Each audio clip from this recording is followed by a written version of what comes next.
शहर स्वास्तिक में होली बड़े ही धूमधाम के साथ मनाया गया। सोसाइटी के सेक्रेटरी महेश जी पारीक ने बताया कि होली के रंगों का त्योहार तरह तरह से रंगों में सभी रंग के मिलजुल कर होली खेलते और आपस में भाईचारे की भावना के साथ जुड़े रहना और फागोत्सव में चंगों की थाप के साथ शुद्ध फागन गा के राजस्थान की परंपरा कायम बनी रहे। इससे नई पीढ़ी वाले बच्चों में भी फागोत्सव का माहौल देखकर राधा संग होली खेले श्याम व सांस्कृतिक परंपरा बनी रहे।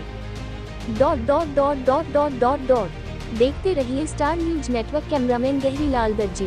ताज़ा खबर देखने के लिए देखते स्टार न्यूज नेटवर्क। जय हिंद।